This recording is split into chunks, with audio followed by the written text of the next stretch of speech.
Hi, Andrew Bell here. Now, we've got a biggie today. I seriously mean that because we're talking about a very important topic. I mentioned in my last report that I've waited for the dust to settle in relation to the changes announced in the federal budget on May 12 in relation to the real estate market and, of course, other industries as well. So please, allow enough time if you can. We're probably going to be at about 20 minutes. But it's a really important topic. It affects any property that you're thinking about buying, it affects properties that you might own and so on. So really important, and particularly if you rent.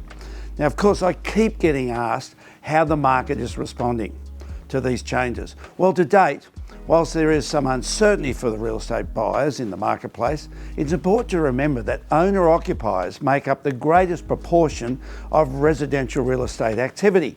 For home buyers, negative gearing and capital gains tax changes have no direct consequences because they simply don't apply to the principal place of residence. And so it's business as usual for them. And I'll touch more of that in upcoming e-newses. A great test was our most recent auction. We sold 6 of the 7 properties submitted to auction, representing one of the highest success rates in the entire country. Pretty good sign of the market. So, as promised, this week, we're not going to talk about things in general. We're going to talk about the effects of the changes of negative gearing, not capital gains tax. I'll talk about that in the next report. Now, negative gearing may not directly affect you, but it does affect the real estate market, which ultimately does affect all of us. Let's be clear about what negative gearing is. It's simply a process whereby expenses that exceed income from an investment property can be claimed against a taxpayer's other taxable income. Fundamentally, it's a cash flow management tool that enables ordinary Australians who don't have sizable incomes to enter the real estate investment market. Higher wealth investors might be inconvenienced by the changes, but it doesn't block them from their investment purchases. I should also point out here that the changes to negative gearing do not apply to commercial property. Buyers of commercial property can continue to utilise negative gearing. Likewise, buyers of brand new development stock can also continue to utilise negative gearing. The changes relate only to the resale residential market. Now, approximately 72% of all residential property investors in Australia own just one investment property, just one, while a further 17% own 2. That means close to 90% of property investors are ordinary mums and dads Australians. They are teachers, nurses, tradespeople, office workers, small business owners. They're not high wealth Australians at all. So the government announced on budget night, May 12th, 26, that all properties owned prior to 7:30 p.m. that evening would retain their existing negative gearing arrangements. They're grandfathered. The changes only relate to purchases of resale residential properties after 7:30 p.m. on the 12th of May. So for those who have already negative geared properties, nothing changes, nothing to worry about. The government's rationale for these changes was that this would allow 75,000 first home buyers to enter the real estate market who would otherwise have been priced out by the mum and dad investors who'd bought properties.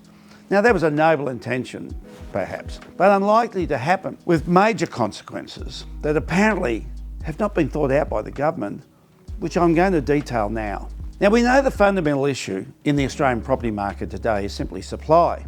You may have noticed that just a week or so ago, on the 2nd of June, Australia's population passed 28 million, a rise of 1 million people in just 2 years. Obviously, they all need somewhere to live, and a very high proportion of those going to the rental market. The government's much heralded drive for the construction of 1.2 million homes over 5 years is already 77,000 bills behind schedule after only 18 months into the scheme. So there's an increasing demand for more rental accommodation, not less. Now, one of the biggest challenges for these 75,000 first home buyers is that they cannot afford to save during the affordability crisis sweeping the nation. Now, with higher interest rates, their ability to borrow has also been substantially reduced. And of course, the affordability also applies to them being able to meet loan repayments. And so they're going to get knocked out. However, if the wiping of negative gearing did encourage a larger number of first home buyers into the market, the very market they would be entering is the sub $1 million price bracket, which is where many rental properties currently exist. Those purchasers would remove properties from the rental pool at the very time we already have a huge demand pressure for more rental accommodation. The federal government argues that removing negative gearing from the resale market will drive investors into new builds. I would argue that this will not happen in any great volume, simply because these mum and dad investors cannot afford the prices of new build stock, which is considerably higher than the types of properties that they can afford to buy. There is also quite a social impact that these changes in negative gearing will have.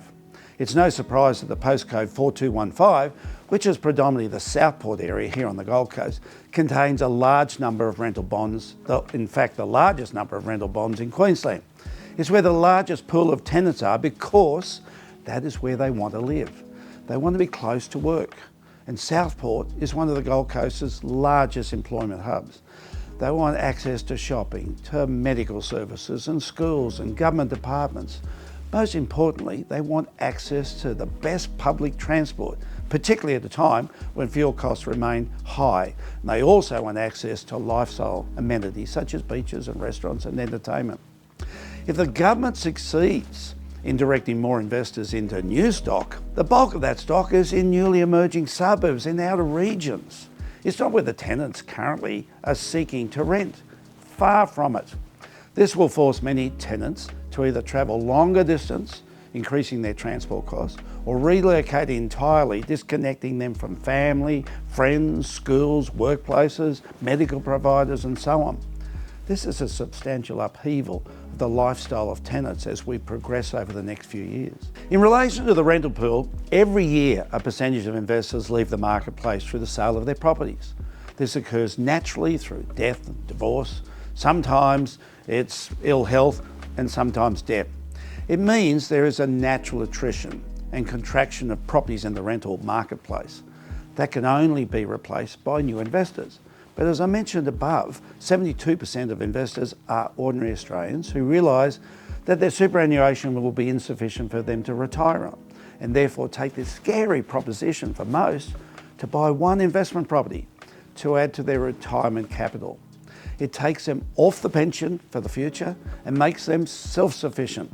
But without negative gearing, they simply won't be able to afford to buy. Australia tested the removal of negative gearing back in 1985. Although within 2 years the government had to reinstate it because of the shrinking rental market and rising rents, rapidly rising rent, making it much more difficult and challenging for tenants in total.